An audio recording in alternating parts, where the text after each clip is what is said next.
mbokk yi asalaamaaleykum ñu ngi leen di nuyu rafetlu seen ànd ak Sénégal 7 ni ñu koy taamoo di defee ak suñu jotaay ñu jagleel wàllu wér-gu-yaram émission bi ñu weesu gis ngeen visite bi nga xam ne defoon nañ ko en quelque sorte ci pharmacopée bu docteur Abdoulaye Diallo bi nga xam ne andi na leen ay saafara yu bëree bëri ci feebar yu bëree bëri indi ci ay firnde yu leer paj mu mucc ayib tey nag dañuy janowaat ak moom bi la yoon nag ci bureau fii lay recevoir ay patient wam ñu wax leen seeni tawat mu diagnostiqué leen daal di leen proposer ay solution yoo xam ne la plupart du temps yàlla dafay def mu am ci saafara yu leer docteur ñu ngi lay nuyu di la dalal ci Sénégal 7 maa di fay sa àndandoo yi di nuyu sa àndandoo yi di nuyu tous les téléspectateurs de Sénégal 7 di leen gërëm bu baax.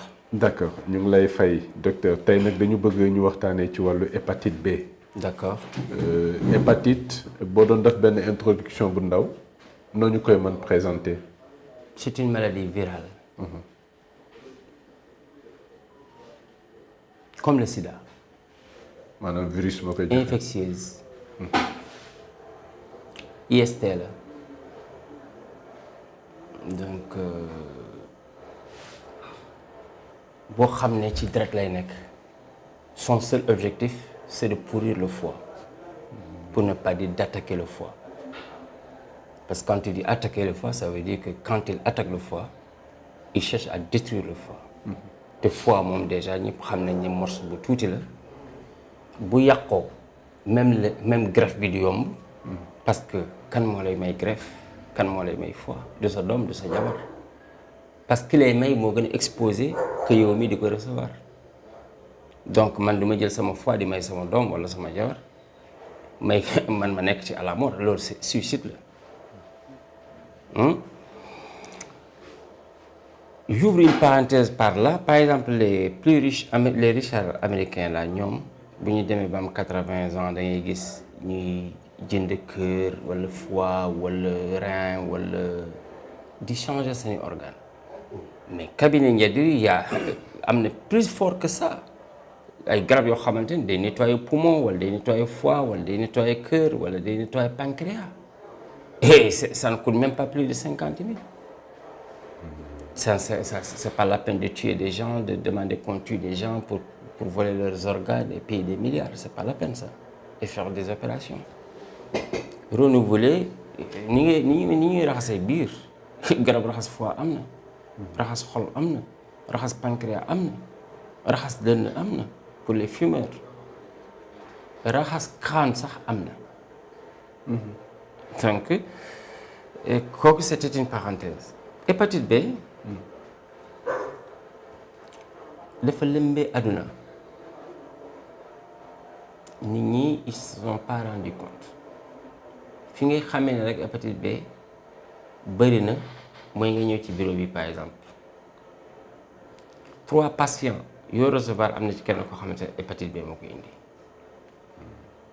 et bizarrement nit ñi seen problème du ñuy dem def prélèvement de sang du ñuy def don de sang comme il le faut mais sur les 1000 donneurs de sang 800 gis nañu dañoo am hépatite B nii la gars yi di yéegee ne am nañu hépatite B la plupart bu ñëwee rek man daal dama doon maye deret ñu gis ne dama am hépatite B wala femme buy accoucher comme yenn examen yi c'est obligatoire ñii la nit ñi di xamee donc nag boo leen gisee benn camp bi ñii obligation de vérifier le sang toujours ñu génne ci 80% virus hépatique lu tax léegi tout le monde ne part pas voir si il est atteint ou pas chacun doit partir vérifier léegi lu nit ki sax lu mu ciy ragal parce que nga xam nga faju moo gën nga ñàkk a xam mu lay rey déjà bu ñu la nee le virus est dormant foofu nga war a jóg nga faju ji parce que bis bu mu yeewoo c'est fini pour toi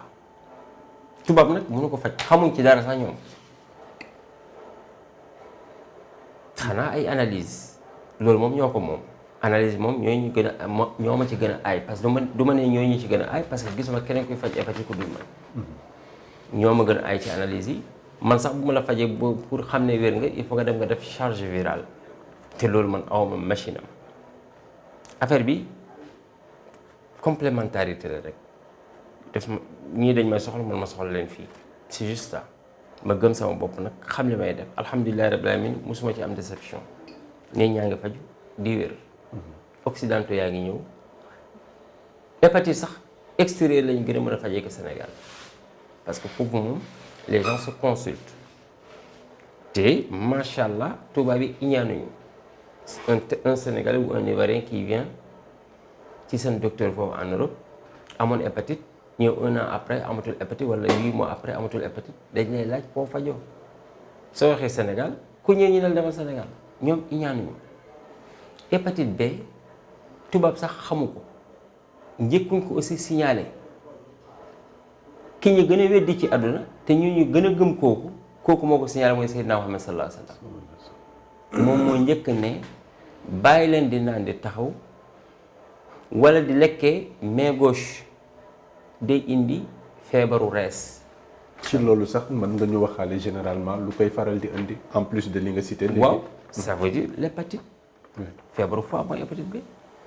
actuellement tout le monde mange avec la main gauche. le monde évolue man mii sax nga xamante ne waxuma man bi ma juddoo sax xamuñu luy napp fuuta ci suuf si lañ teg bool bi pepp ceeb bu wadd ci suuf si lay wadd bu ñu paree ginaar yi ñëw for dégg nga bu baax man rek tey am naa salle à manger sama jabar indi teg couteau bi fii teg fourchette bi fii plat bi nekk ci digg yi samay lekk nii laa def main gauche donc tout le monde aujourd'hui est exposé booy dox ci mbedd sax jël kaasu café wala jël sachet ndox wala bouteille 100 francs ndox nga naan sànni ci poubelle yi donc yaa ngi dox di naan donc bul naan di taxaw moom am na fa ku ubbi frigoom boo jëlee da ngay taxaw naan t'as pas le temps même tu bois la trompette tu ne prends même pas un verre kenn amul temps di jël verre ndox di toog di naan verre ndox kooku même jus amatuñu temps sagantuma ndox donc obligatoire nga taxaw naan xam nga déjà la cause de la maladie ngi nii te c'est le docteur des docteurs qui l'a annoncé c'est Sayyidina Muhammad sallallahu alayhi wa sallam lii rek doy na comme raison de ne pas croire que seuls les blancs ont le monopole de la médecine lii rek doy na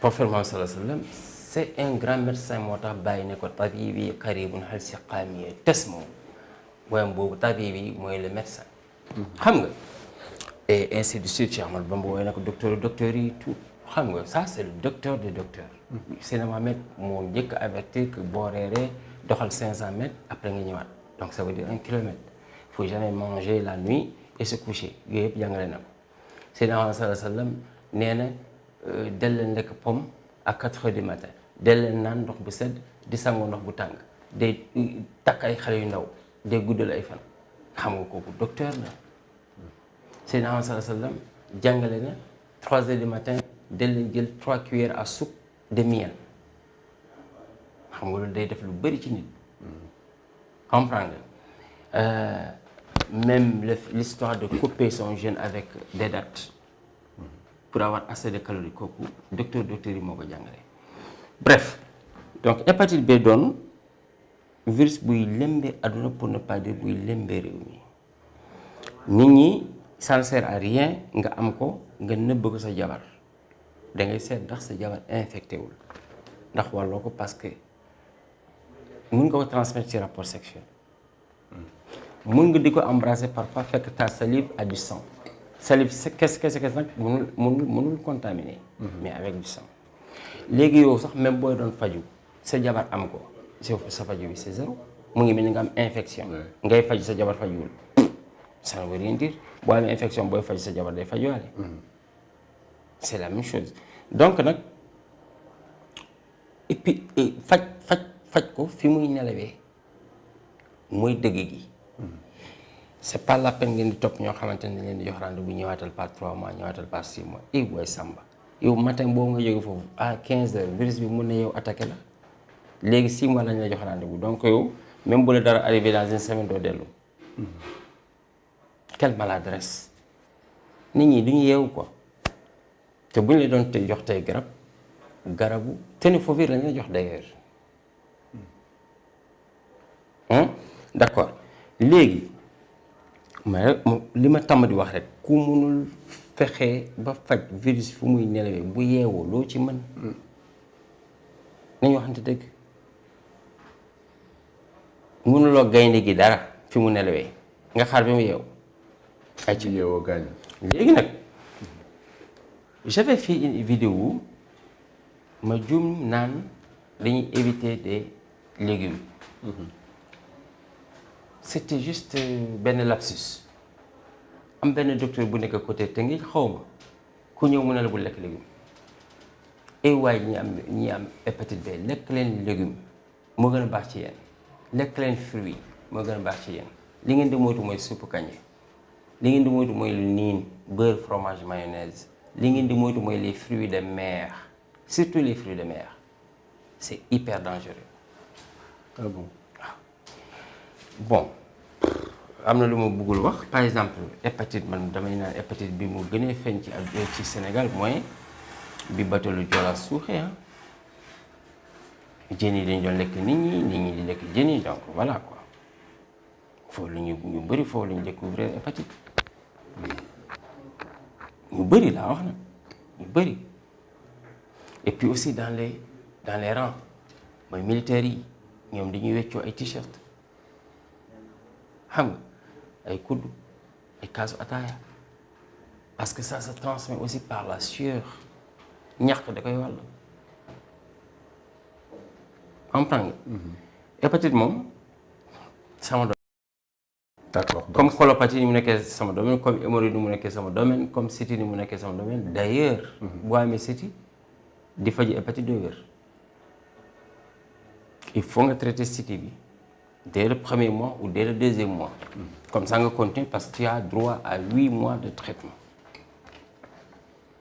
Avant le 4e mois, il faut que tu aies le CTV 30 000, tu fais quoi. Tu peux faire l'hépatite. Comprends? C'est pareil aussi qu'il fait du diabète, si tu fais du tension, si tu fais une éjaculation précoce ou impuissance sexuelle, tu fais le CTV. C'est pas possible. Si tu fais arthrose ou polyarthrite rhumatoïde, si tu fais le CTV. D'accord. Alors, hépatite B, boobu nga xam ne moo lëmbee dëkk bi jamono ji ñu bëri di ko jàmbat di ko tawat solution yi am nga ko traitement bi yëpp.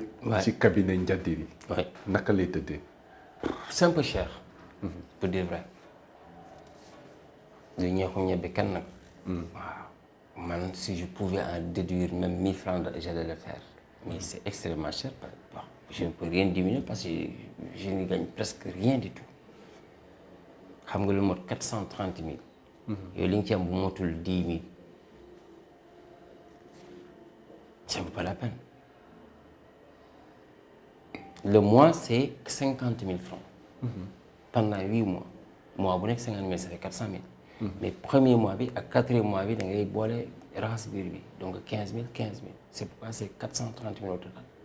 Premier mois 65 000, deuxième mois 50 000, troisième mois 50 000, quatrième mois 65 000, cinquième mois 50 000, sixième mois 50 000, septième mois 50 000, huitième mois 50 000. ngal la nag samay patient dégg ngeen li ma wax leer na nañu arrêté ngeen di woote di laaj encore des renseignements sur ça j'ai été clair jeex na.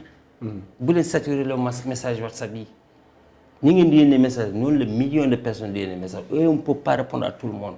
C'est comme l'adresse Petit Mbao lañ nekk entre Petit Mbao am na Clando boo jël nekk kër docteur Abdoulaye Diallo ci mango yi attention dafa am beneen Diallo bokkuñu sax médecine xam naa ne moom defal naa ko affaire moom day fay ko sax consultation 10 000 man du ma fay consultation moom day encaissé ba pare gars yi doog a xam ne du man ñu perte seen 10 000 ñu delluwaat man du ma encaissé consultation.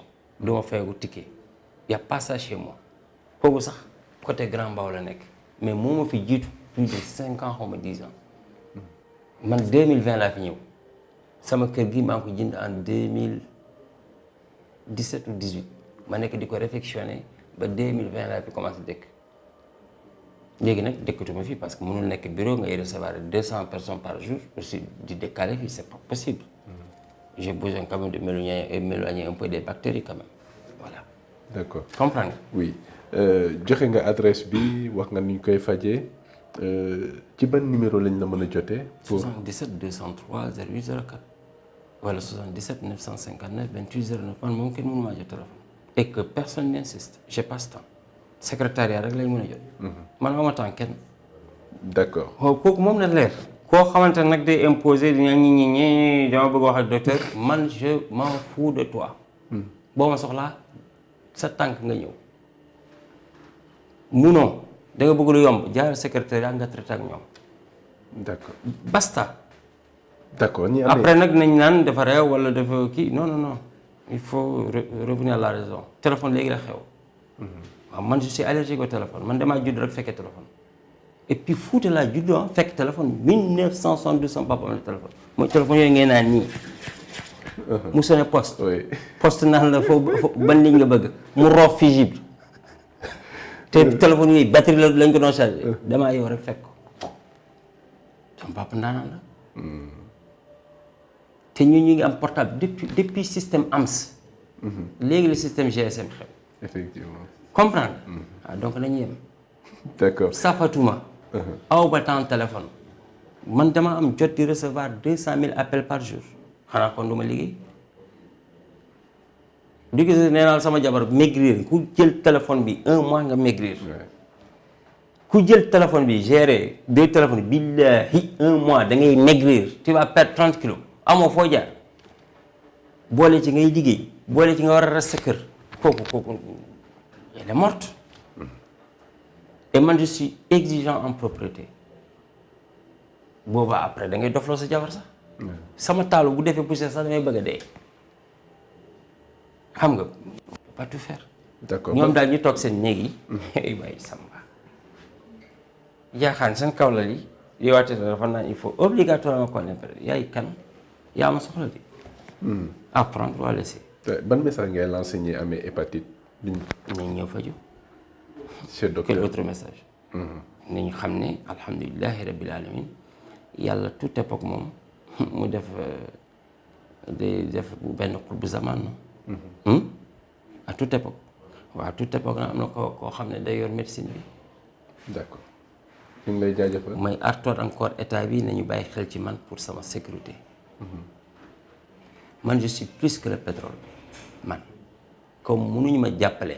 ba Europe Amérique ñëpp xam ne produit bu important la ñu am ñëw touristes yi di ñëw di faju fii Sénégal di naat wala may jël samay garab ñuy exporter ñoom sax ñu am ci.